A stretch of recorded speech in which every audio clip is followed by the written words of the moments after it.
Hello and welcome to daily cricket show. जी हाँ दोस्तों, T20 अपने आखिरी मुकाम पर पहुंच चुका है। सबसे बड़ी जंग होने वाली है। उस जंग का काउंटडाउन शुरू हो चुका है। 8 मार्च को नरेंद्र मोदी स्टेडियम में अहमदाबाद में इंडिया और न्यूजीलैंड, ये दो महाशक्तियाँ, ये दो बड़ी टीमें होंगी आमने सामने। और इस बार का ये मुकाबला न सिर्फ एक ट्रॉफी का है बल्कि इतिहास रचने का भी ये मुकाबला है। एक बहुत ही इंटरेस्टिंग बात मैं आपको बताना चाहूँगी, ये पहली बार ऐसे होने जा रहा है जो दो बड़ी टीमें हैं, इंडिया और न्यूजीलैंड, भारत और न्यूजीलैंड, टेस्ट, वनडे और T20, ये तीनों फॉर्मेट में एक दूसरे का आमना सामना कर चुकी है। इससे पहले 2021 में वर्ल्ड कप चैंपियनशिप के फाइनल में दोनों टीमें आमने सामने थी, जहां साउथहैम्पटन में न्यूजीलैंड ने भारत को हराकर खिताबी जीता था। उसके बाद 2025 में चैंपियंस ट्रॉफी का फाइनल यहां दुबई में हुआ था, जहां पर भारत ने न्यूजीलैंड को मात देकर ट्रॉफी अपने नाम की थी। और अब T20 विश्व कप 2026 में अपने आखिरी पड़ाव पर भारत ने इंग्लैंड को रोमांचक मुकाबले में हराया था 7 रनों से और फाइनल का टिकट हासिल किया था। वहीं पर न्यूजीलैंड ने दक्षिण अफ्रीका को हराकर खिताबी मुकाबले में जंग बनाई। अब है आज फाइनल डे, इंडिया और न्यूजीलैंड। अब हमारे साथ जुड़ेंगे हमारे guest Shanir Siddiqui, international sports journalist, and Asadullah Khan, former international Afghanistan player and coach.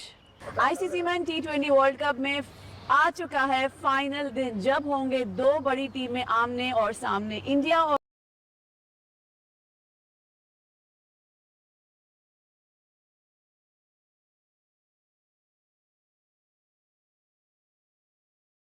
World cup 2026। Overs, run rate और एवरेज स्कोर की अगर हम बात करें तो पावर प्ले में run rate 8.83, average score 53 for 2 रह चुका है।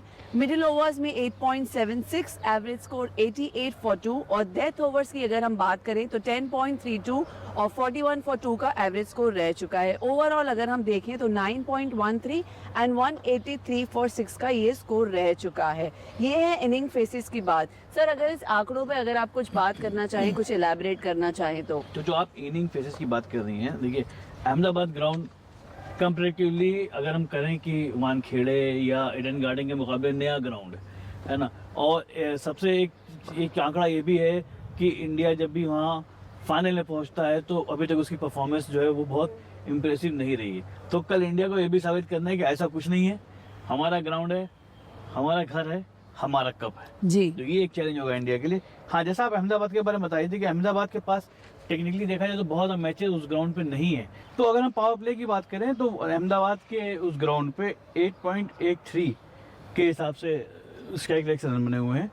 मिडिल ओवर सेम 8.76 है, डेथ ओवर जैसा आपने बताया हाँ कि जी। 10 के ऊपर। लेकिन अगर हम कंपेयर करें तो बहुत फ्रेंडली पिच नहीं है अगर देखा जाए नंबर्स को बैट्समैन के हिसाब से। देखिए, सबसे पहले तो हमें ये देखना होगा कि कौन सी टीम के बैटर्स जो हैं वो कितने फॉर्म में हैं और कौन सी टीम के बॉलर उस दिन जगह पे बॉल फेंक नहीं पाए हैं वहाँ पर। हाँ। देखिए, यहाँ पे जैसे हमने लास्ट मैचेस में भी देखा, अगर हम शुरू से देखें सारे मैचेस, वर्ल्ड कप की शुरुआत जब हुई हम लोगों ने बात किया कि बड़ी टीमों को क्यों स्ट्रगल हो रहा है, क्योंकि बड़ी टीमें अभी सेट नहीं थी, डिफरेंट इन्वायरमेंट में आई थी, डिफरेंट जगह पे आई थी। क्योंकि जैसे इंग्लैंड की टीम थी, जैसे न्यूजीलैंड की टीम है, साउथ अफ्रीका शुरू में ऐसा ही खेला, और बड़ी टीमें, पाकिस्तान भी मुश्किल से जीता पहला मैच। तो वो सेट होते होते अब वो, अगर हम सुपर 8 के मैचेस देखें उसमें देखिए बहुत बड़े बड़े टोटल हुए। सेमीफाइनल बहुत ज़बरदस्त बैटिंग हुई वहाँ पे, तो एक दूसरे को हाँ बिल्कुल, इज्जत खराब कर दी। क्रिकेट का एक अलग ही जो है वो एक ग्रुप Exactly. देखने को मिला हमको। हाँ, ग्राउंड्स का, स्टैट्स का सब गए भाड़ में। हाँ, वहाँ कोई अलग ही माहौल बना हुआ था बिल्कुल। और अलग ही एग्रेशन था बैट्समैनों का, अलग ही एग्रेशन था कैप्टन्स का। ब्रेव डिसीजन देखने को मिले, वीक डिसीजन थोड़े से देखने को मिले, लेकिन ज़्यादातर बैटर्स के मामले में हमें बड़े ही स्ट्रॉन्ग डिसीजन मिले उनके शॉर्ट सिलेक्शंस में। उनके वो बैट्समैन जो कि बड़े बड़े नाम थे, जैसे बटलर, इंडिया से अभिषेक और ऐसे बैट्समैन, वो स्कोर नहीं कर पाए। नहीं कर पाए। डिसअपॉइंट किया। लेकिन दूसरे बैटर्स जो थे, उनकी टीममेट्स जो थे, उन्होंने टीम को ऐसा संभाला कि 250 रन चेस होने वाले थे, 256 रन चेस होने वाले थे, 13 ओवर में 170 रन चेस हो गए। हाँ। तो ये बहुत ही अच्छा है और फाइनल से भी यही एक्सपेक्टेशन है कि एक तगड़ा मुकाबला देखने को मिलेगा। जैसे न्यूजीलैंड का टॉप ऑर्डर तेज अच्छा जा रहा है, वैसे ही इंडिया का लोअर ऑर्डर बहुत अच्छा जा रहा है, टॉप ऑर्डर में भी स्कोर हो रहे हैं। तो एक ज़बरदस्त कॉम्बिनेशन है दोनों का, अच्छा कंपटीशन है, सॉलिड कंपटीशन है, अच्छा मैच देखने को मिलेगा। बिल्कुल। और अगर हम बात करें कि ओवरऑल बॉलिंग का क्या मिजाज रहा है अहमदाबाद में, तो बॉलिंग में जो है पेसर्स ने ज़्यादा विकेट ली हैं अभी तक इस T20 वर्ल्ड कप में अहमदाबाद में। ज़्यादातर वैसे मैचेस अहमदाबाद में जो हुए वो साउथ अफ्रीका के हुए हैं, हाँ ये जी, बड़ा हाँ, इंटरेस्टिंग है। हाँ। हाँ, तो पेसर्स ने जो है 52 विकेट्स ली हुई है और स्पिनर्स को सिर्फ 21 विकेट्स मिली हैं। तो अच्छा खासा डिफरेंस दिख रहा है यहाँ पे। लेकिन पेसर्स ने बॉलिंग भी ज़्यादा की है। पेसर्स ने लगभग जितनी गेंदें फेंकी गई इस T20 वर्ल्ड कप में अहमदाबाद के ग्राउंड पे, लगभग 66% गेंदें जो है वो पेसर्स ने फेंकी हैं। 34% के आसपास वो स्पिनर्स ने फेंकी हैं। तो इसी वजह से पेसर्स को विकेट भी ज़्यादा मिले हैं और इसी वजह से पेसर्स ने जो है वो रन भी ज़्यादा खाए। बट एवरेज जो है वो पेसर्स का जो है लगभग 9 के आसपास है, स्पिनर्स का 9.5 के आसपास है। तो कामयाबी के लिहाज से देखा जाए तो पेसर्स को ज़्यादा कामयाबी मिली है अहमदाबाद के ग्राउंड में। देखिए मेरे ख्याल से यहाँ पे तीन उसमें बांट लेते हैं एक T20 मैच को। एक है फर्स्ट 6 ओवर्स, हाँ, एक है मिडल ओवर्स, हाँ। एक है डेप्थ ओवर्स। राइट। क्योंकि देखिए फर्स्ट में ज़्यादा इफेक्टिव जो हमने देखे हैं, अभी आप स्टैट हमें बता देंगे, ज़्यादा इफेक्टिव हमें फास्ट बॉलर्स मिले हैं। मिडल में हमें स्पिनर्स यूज़ करने पड़ते हैं, जो भी आपके पास स्ट्रेंथ है, क्योंकि आपने वहाँ पे थोड़े से रन्स रोकने हैं, फील्डर पीछे हैं, आप अपने स्पिनर्स को सिरे से रुकवा सकते हैं। और डेप्थ में फिर ज़्यादा जो इफेक्टिव मेरे ख्याल से हुए हैं वो फास्ट बॉलर्स हैं और फास्ट बॉलर ही करते हैं। तो बाकी आपके पास स्टैट्स हैं। बिल्कुल। देखिए जो चूंकि एक जो है ना, ये हम लोगों का एक आमतौर से जो व्यूवर्स को ना एक मिजाज होता है कि बैटर्स की बात ज़्यादा होती है। लगता है कि बैटर्स ही खेलेंगे तो ही जीतेंगे। लेकिन पिछले मैच हमने देखा हाँ। कि किस तरह से बुमराह ने 16वां और 18वां ओवर जो है वो रोक के पूरा गेम बदल दिया। लेकिन फिर भी चलो हम बैटिंग की बात कर लेते हैं। तो पोजीशन वाइज अगर बात करें इंडिया वर्सेस न्यूजीलैंड की, तो टॉप ऑर्डर जो हमारा है, यानी कि नंबर 1, नंबर 2, नंबर 3, जो हमारा मतलब कि अभिषेक शर्मा, संजू सैमसन और ईशान किशन है राइट नाउ, है ना। तो उनका जो ओवरऑल स्ट्राइक रेट है वो इंडिया का 167 का है, वहीं न्यूजीलैंड का 170 का है। अगर और ख़राब होता, अगर संजू सैमसन ने संभाला नहीं होता तो। मिड ऑर्डर की बात करें अगर, तो मिड ऑर्डर में दोनों टीमें बराबर हैं। 153 के हिसाब से दोनों टीमों का स्कोर है। 153 स्ट्राइक रेट दोनों टीमों का मिड ऑर्डर है, यानी कि बल्लेबाज नंबर 4, 5, 6, 7। और अब बात आते हैं हम कैलेंडर्स की, यानी पावर हिटर्स। हाँ, देखिए हम यहाँ पे बैट्समैन T20 में है, उनको वो hitters, एक बड़ा इंपॉर्टेंट है। जैसे टॉप ऑर्डर हमारा इंपॉर्टेंट है किसी भी टीम का, जैसे मिडिल ऑर्डर इंपॉर्टेंट है। वहां से ये क्रिकेट का एक रिवाज हो गया है कि ऑलराउंडर्स, पावर हिटर्स, यहाँ पे वो प्रॉपर बैट्समैन होते हैं। प्रॉपर बैट्समैन होते हैं। रिंकू सिंह को जो है इसी वजह से इतना नीचे भेजा जाता है। एग्जैक्टली, है ना? वो पावर हिटर्स, वो ज्यादा बैट्समैनों को खेलनी है वो पावर। अगर वो पावर हिटिंग बॉलर्स तक पहुंच गई, टेल एंडर्स तक, तो फिर आप दुआ कर सकते हैं। हाँ, एब्सोल्युटली। लेकिन वो जितनी इम्पोर्टेंट है, यहाँ पे एक और चीज बहुत इम्पोर्टेंट है कि इंडिया के जो पावर हिटर्स हैं उनका स्ट्राइक रेट महज 72 का है, और वहीं न्यूजीलैंड के पावर हिटर्स का स्कोर 137 है। बहुत बड़ा डिफरेंस स्ट्राइक रेट में, Exactly. लगभग 50 के आसपास का है। एग्जैक्टली। तो अगर गेम ये मामला पावर हिटर्स तक जाता है तो आंकड़ों के हिसाब से न्यूजीलैंड भारी पड़ रहा है इंडिया के ऊपर। ट्रू। हाँ, तो ये बहुत इंपॉर्टेंट है। और वहीं बैटर्स के स्ट्राइक रेट की बात कर लें, फेज वाइज जैसा कहा कि कोच साहब ने कि पावर प्ले और मिड ऑर्डर और टेल एंडर्स, डेथ ओवर्स, तो इंडिया का स्ट्राइक रेट जो है ओवरऑल पावर प्ले में जो है 155 का रहा है, वहीं न्यूजीलैंड का 164 का है। ट्रू। है ना, तकरीबन 9 रन ज़्यादा हैं उसके। मिड ऑर्डर्स में इंडिया ने 139 के हिसाब से रन बनाए हैं, और वहीं न्यूजीलैंड का स्ट्राइक रेट 161 रहा है, बड़ा डिफरेंस। और डेथ ओवर्स में इंडिया का स्ट्राइक रेट डेफिनेटली न्यूजीलैंड से बेहतर है, 190 है, न्यूजीलैंड का 160 है। तो कुछ दोनों टीमों का अगर हम आंकड़ों की बात करें तो कोई कहीं ऊपर है और कोई कहीं ऊपर है। एग्जैक्टली। तो अभी हम ये नहीं कह सकते कि आंकड़ों के हिसाब से कौन सी टीम एज पे है ना। ये बहुत इंपॉर्टेंट है। और चूंकि दोनों ने इस ग्राउंड में इस T20 वर्ल्ड कप में कम मैच खेला, सबसे ज्यादा मैच साउथ अफ्रीका ने खेला, हाँ जी, हाँ। तो दोनों के लिए जो है ये बिल्कुल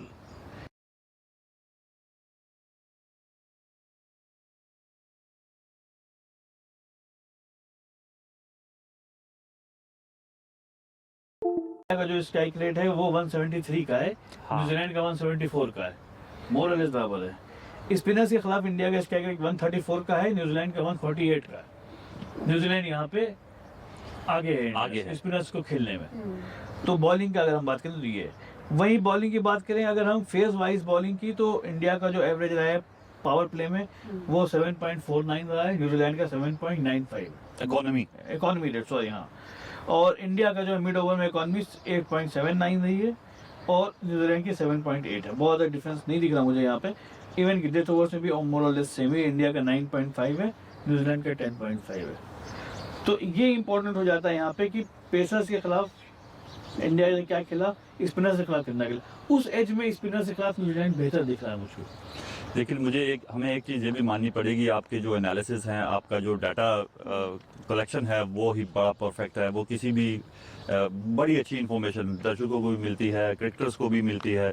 तो ये इन्फॉर्मेशन लेकर क्रिकेटर्स को भी अपने मैचेस खेलने चाहिए, अपने जो मैचेस खेलते हैं, जो प्रिपरेशन करते हैं। लेकिन यहाँ पे अगर वर्ल्ड कप की बात की जाए तो देखिए, जो मैचेस हो गए वो हो गए। अब pressure game, final game, cup उठाने वाला दिन है। हाँ, अब तो मतलब अब तो कोई बात नहीं कर सकते ना आप। हाँ, अब एक्सपेक्टेशन चाहे न्यूजीलैंड की कंट्री के लोगों फैंस की हो और कंट्री की हो, चाहे इंडिया की कंट्री की हो, दोनों 100%। दोनों को वर्ल्ड कप पे नजर है कि वर्ल्ड कप उठाना है। बिल्कुल। वर्ल्ड कप इंडिया अपने देश से बाहर जाने देगा या नहीं, या उसको वहीं पे लॉक कर रहेगा वापस। नहीं, हम उससे नकली वाला काम नहीं करेंगे, है ना कि हम उसको लॉक कर दें अपने। और आज तक उस कप का पता नहीं चला कि वो कप है कहाँ पे। हाँ, है ना, वो कप वाकई क्वेश्चन मार्क है। वो क्वेश्चन मार्क है। वो एशिया कप का वो कप है कहाँ पे। कुछ लोग कहते हैं कि इन्होंने किसी के अपने घर जाने वाले घर में रखवा दिया है अबू धाबी में, ऐसा भी कुछ लोगों ने बताया। कुछ लोगों ने कहा कि आईसीसी का ऑफिस में रखा हुआ है ना। बट वो एक अलग स्टोरी है। लेकिन मैं एक प्रेडिक्शन करता हूँ हाँ। कि ये ट्रॉफी एक बहुत ही ना हिस्टोरिकल ट्रॉफी हो जाएगी। जब भी निकल के आएगी, जब आने वाले दिनों में इसको एक बड़ी अजीब सी उसमें देखा जाएगा, क्योंकि यार इसको, इस ट्रॉफी को कैसे वापस लाया जाए अपने देश। हाँ। और वो कहेगा कि इस ट्रॉफी को कैसे संभाला जाए यहीं पे। मुझे थोड़ा सा आउट ऑफ द कंटेस्ट जाए तो होता है ना, कई बार भारत सरकार जो इंग्लैंड से कहती है कि आपने जो महारानी विक्टोरिया के पास जो हीरा है वो महाराणा रणजीत सिंह का था, हम उसको वापस लेके आ रहे हैं। यार उसको बाकायदा उसका सेलिब्रेशन होता है कि हमने इंग्लैंड से जो है अपनी हिस्टोरिक चीजें वापस मंगाई। शायद ऐसे ही कुछ होगा जब एशिया कप इंडिया में वापस आएगा मोहसिन नसरी जाने के बाद। तो वापस आते हैं हम इस फाइनल मैच के ऊपर। हाँ, कि कल का आइडियल इसको क्या होना चाहिए। देखिए, it's all about the start. एक बॉलिंग यूनिट को क्या स्टार्ट मिलता है, एक बैटिंग यूनिट को क्या स्टार्ट, वो प्रेशर बिल्ड करेगा। जब वो प्रेशर बिल्ड करेगा तो आने वाले बैट्समैन जो हैं, जो आने वाले 14 ओवर्स हैं, उनका वो डिसाइड कर देगा। अगर बैटर्स को या इंडिया के या न्यूजीलैंड को 6 ओवर में 55 रन 50 रन विदाउट विकेट मिल गया तो फिर आप लेके चलिए, बड़ा स्कोर जाएगा। फिर 200 लेके चलिए, फिर लेके चलिए। अगर यहाँ पर 40 रन for 2 और 3 हो गया तो फिर आप ये लेके चलिए कि 160 165। एक अच्छी बात ये होती है अगर बड़ा स्कोर बना देंगे पहली इनिंग मेजोरिटी में नहीं, क्योंकि यहाँ पे ड्यू फैक्टर जैसा कोई मामला नहीं होता नहीं है। है, हाँ। बॉम्बे की तरह नहीं होता है, कोलकाता की तरह नहीं होता है। तो सेकेंड इनिंग में जो भी बॉलर है उसको पूरी आखिरी ओवर तक जो वो अपना पूरा कलर दिखा सकता है। Exactly. बैट्समैन को जो है वो ड्यू फैक्टर वाली हेल्प होती है ना कि गेंदें स्लो आ रही, रुक के आ रही, वो नहीं मिलने वाली। लेकिन प्रेशर में, इतने बड़े एक्सपेक्टेशन में जगह पे बॉल मारना, ये बहुत बहुत बड़ी बहुत बड़ा important दिल चीज़ है। चाहिए। बॉलर और अपने शॉट्स को सेलेक्ट करके बाउंड्री के बाहर फेंकना, बाउंड्री तक पहुंचाना, रन्स करना, ये अलग से प्रेशर है। क्योंकि कभी कभी इतने प्रेशर में, हमने पहले भी काफी दफा बात की कि इतने प्रेशर में आपके फेवरेट शॉट्स भी नहीं लगते हैं, आप उसी पे आउट हो जाते हो, आप रन आउट हो जाते हो। हाँ, आप रन आउट हो जाते हो, आपको मेंटली आप थोड़े से डाउन हो जाते हो जब 3-4 बॉल डॉट हो जाएं। तो pressure, it's all about pressure. तो प्रेशर को कौन सी टीम आज अच्छा हैंडल करेगी, वही टीम विनिंग, जो वर्ल्ड कप ले जाएगी, जो प्रेशर संभाल लेगी वो आगे बढ़ेगी। प्रेशर की बात कर रहे हैं, बात कर लेते हैं इस टाइम जो सब खिलाड़ी जो सबसे ज्यादा प्रेशर में है, अभिषेक शर्मा। हाँ जी, क्या लगता है आज उनके साथ बैठ के क्या बातें हो रही होंगी कल के लिए।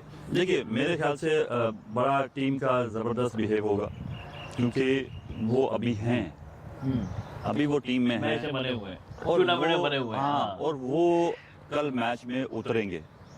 थोड़ा सोशल मीडिया पे भी अभी वो एक्टिव हुए हैं, मतलब अच्छा, मे बी मैंने- in terms of just motivating. Exactly क्या डाला उन्होंने? वो बस का एक रील डाला था उन्होंने, हाँ। एक्टिंग कर रहे थे कि फील्डर्स कितने चाहिए, जो अक्सर ने कैच पकड़ा था लास्ट मैच में, हाँ। उसको लेके वो लोग का मजाक आपस में चल रहा था। एग्जैक्टली तो नजरें उन पे हैं, ऐसा नहीं है हाँ। कि अगर वो खड़े हो जाते हैं तो फिर किसी और को जरूरत नहीं है। हाँ, अभिषेक टिक गए तो फिर तो किसी की जरूरत नहीं है। तो वो फिर टीम मैच बहुत दूर ले जाएगा। तो इसी तरह न्यूजीलैंडर के हैं टॉप ऑर्डर। हाँ, एलन है।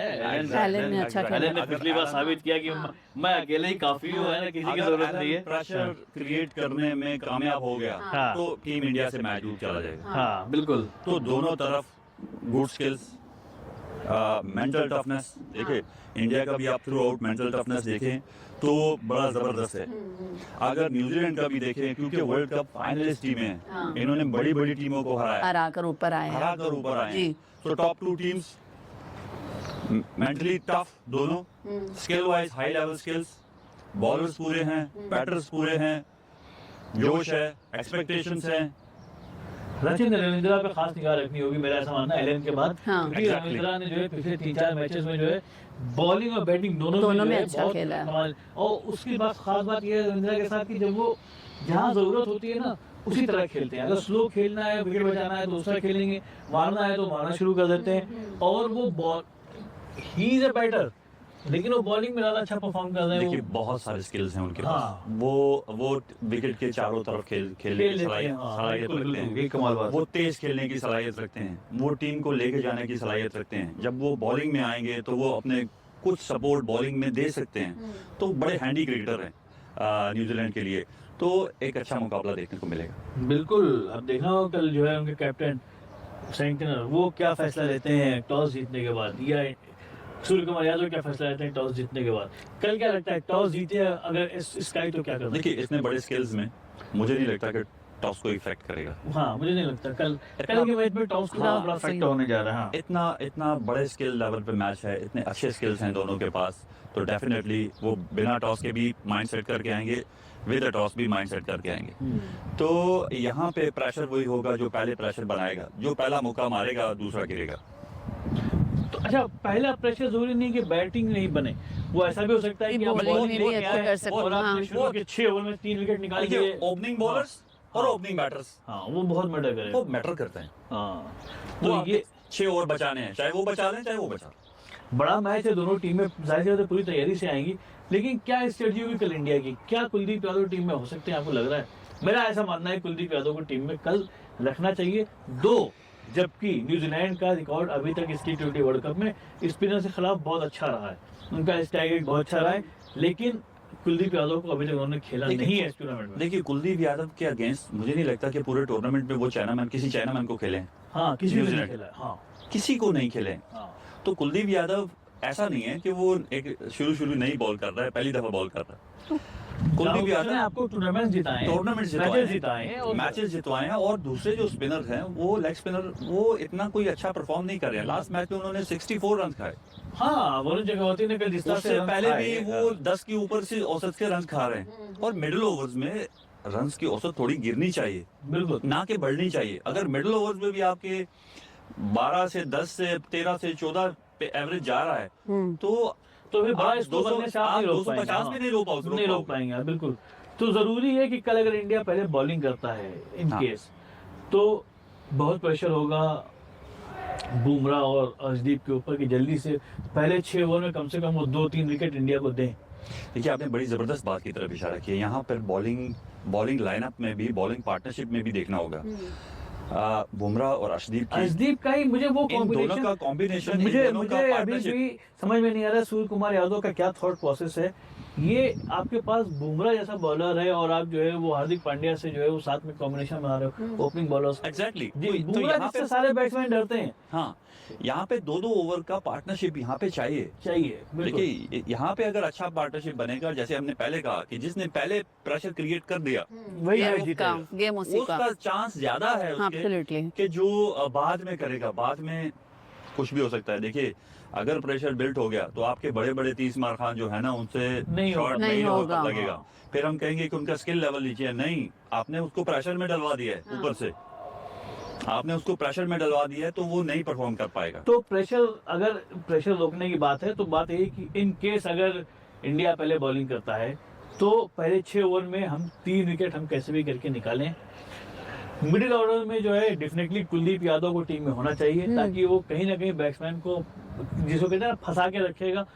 थोड़ा सा जो है उनका स्कोर स्ट्राइक रेट नीचे जाएगा, कम स्कोर आएगा और इंडिया को किसी भी हालत में जो पूरा टोटल है ना वो 175 से ऊपर नहीं जाने देना चाहिए। एग्जैक्टली। क्योंकि फाइनल है, फाइनल में जब आप बाद में बैटिंग करते हैं तो एक अलग तरह का प्रेशर होता है। कहीं आपके पास जैसा हो रहा है, अभिषेक शर्मा का विकेट निकल गया, वो अभी तक तो निकल ही रहा है ना, पहले 2 ओवर में तो बिल्ड हो रहा है। प्रेशर बन गया, कोई दूसरा विकेट भी गिर गया आपका तो प्रेशर पूरा आपके ऊपर आ जाएगा। Exactly. 175 का। एग्जैक्टली। तो हाँ, और इनकेस अगर इंडिया पहले बैटिंग करता है तो एक आइडियल टोटल कम से कम 200 के आसपास तो होना ही चाहिए। मिनिमम आपका 175 होना चाहिए। 175 तो मिनिमम कट ऑफ है, उसके नीचे तो मतलब 170 टू हाँ। 175 80 बिटवीन यहाँ आपका स्कोर होना ही चाहिए। लेकिन हम एक बात को नहीं भूलना चाहिए, हाफ कैचेस नहीं छूटने चाहिए। हाँ, ये अब आप फील्डिंग पे भी थोड़ा ध्यान फील्डिंग देना इंडिया की 5 बहुत रन, कमजोर अभी तक रही है। 5 बहुत रन, हाँ। 6 रन, 7 रन, 8 रन, ये इंडिया को रोकने चाहिए। क्योंकि मैं इसमें फिर से मैं ये कहूंगा कि यहाँ पे न्यूजीलैंड का एज है। अगर हम पूरे वर्ल्ड कप को देखेंगे, उनकी फील्डिंग बहुत बेटर उनका रही है। फील्डिंग हाँ। लेवल जो है वो बहुत हाई है। उन्होंने तकरीबन हर मैच में 10 से 12 रन, 13 रन रोके हैं। हाँ। अगर फील्डिंग परसेंटेज को देखा जाए, यहाँ पे अगर हम इंडिया को देखेंगे तो इंडिया ने पूरे टूर्नामेंट में कैचेस भी छोड़े, बहुत बहुत सारे। और बहुत score सारे भी दिया, छोड़े, मतलब हाँ। और रन्स भी दिए। हाँ। यही 7-8 रन, 10 रन टीम को हराने या जितवाने का सबब फैसला बन कौन हो सकते हैं। जाते हैं एकदम डिसाइडिंग वही every run matters and every catch matters. Yes. क्योंकि आपको याद होगा पिछले मैच में संजू का जो है दूसरे ओवर में कैच कैच छूटा छूटा था, था। उसके बाद संजू ने इतना बड़ा Exactly. स्कोर फड़ा गया था। Exactly. तो आप कैच पकड़ो मैच पकड़ो वाला जो फार्मूला है वो हमेशा एप्लीकेबल रहेगा और खासकर T20 में तो रहेगा ही रहेगा। True, true. हाँ। हाफ अ चांस को आपने पूरे चांस में बदलना है। हाँ, आज तो अगर- करना ही है सर। एग्जैक्टली तो एग्जैक्टली। कल इंडिया कैच नहीं छोड़ सकता है, कल इंडिया फील्डिंग नहीं खराब कर सकता है, एक भी बाउंड्री मिस नहीं कर सकता है। इंडिया अगर पहले खेलता है तो डेफिनेटली 200 के आसपास का स्कोर बनाना होगा। अगर पहले बॉलिंग करता है तो 175 के आसपास उनको रोकना होगा। उसका फार्मूला ये है कि चाहे पहले बॉलिंग हो या बाद में बॉलिंग हो, अर्शदीप और बुमराह को ही स्टार्ट करना होगा। वही एक कॉम्बिनेशन है जो जल्दी विकेट निकालता है और पहले 6 ओवर में आपको कम से कम 2-3 विकेट निकालने ही निकालने हैं। और जैसा कोच साहब का रिकमेंडेशन है और बहुत जमाने से चल रहा है, कुलदीप यादव को टीम में रखना ही रखना चाहिए कल अगर फंसाना है तो। और वजह भी बनती है, मतलब अभी इस टाइम जो सिनारियो है, अगर हम वरुण चक्रवर्ती को बाहर निकालता है मैनेजमेंट तो हम में से कोई भी सवाल नहीं खड़ा करेगा उस फैसले के ऊपर। एग्जैक्ट एक होता है ना कि यार हाँ जी हाँ। अच्छा तो कर रहा है, निकाले तो लोग क्या कहेंगे। अभी तो आपको निकालना ही है भाई, पब्लिक सपोर्ट करेगी आपको, है ना? देखिए, निकालने की सिर्फ ये नहीं है वजह, आपको स्ट्रेटेजिकली भी देखना चाहिए हाँ। कि चाइनामैन को तो न्यूजीलैंड ने खेला ही नहीं है खेला ही नहीं। हाँ, पूरे वर्ल्ड कप में। हाँ, चाइनामैन को जब खेला नहीं है तो ये आपको ब्रेक थ्रू दे सकता है, बिल्कुल ये बिल्कुल। आपके रन रोक सकता है। ठीक है, रन खा तो वो वैसे भी रहा है दूसरा। हाँ हाँ। हाँ हाँ, मतलब सी वरुण चक्रवर्ती तो वैसे भी खा रहा है, वरुण वैसे भी है ना? खा रहा है। विकेट आ नहीं रहे उससे, तो लगे हाथ जो है आप दे दो एक बार, एक चांस कुलदीप को भी देके देखो देखिए, यार। 100% देना चाहिए। यहाँ पर सूर्या कुमार यादव को बिल्कुल भी अपना अच्छा, मुझे सूर्य कुमार यादव का थोड़ा सा फैसला किसको वरुण चक्रवर्ती को लेके, पिछले मैच भी देखिए जब आखिरी की 2 गेंद बची थी तो बुमराह और अर्शदीप की वजह वरुण चक्रवर्ती आ गए थे ग्राउंड में, जबकि वरुण चक्रवर्ती लंबे शॉट नहीं खेलते। हाँ। बुमराह ने कई बार सिक्सर्स मारे हैं, हमने देखा है आखिरी गेंदों पे, आखिरी की 2-3 गेंदों पे। तो वो मुझे कुछ ना कुछ एक ऐसा लग रहा है यार कि कुछ तो है टीम में कि वरुण चक्रवर्ती बाहर नहीं जा रहा। मैच खत्म होने दीजिए, नहीं। टूर्नामेंट तो लोग उसकी एनालिसिस करेंगे। मेरे ख्याल से देखिए, जब आप कैंप्स करते हैं, जब आप मैचेस खेलते हैं, क्योंकि सबसे बेहतर पोजीशन में कोच और कैप्टन होते हैं। ठीक है, गलतियां थोड़ी बहुत होती हैं, इंसान है, लेकिन बेस्ट पोजीशन पे वो होते हैं। उनको नजर आ रहा होता है कि ये बॉलर अभी कहाँ फेंक रहा है बॉल, प्रैक्टिस सेशंस में कितना हम इससे बेनिफिट ले सकते हैं।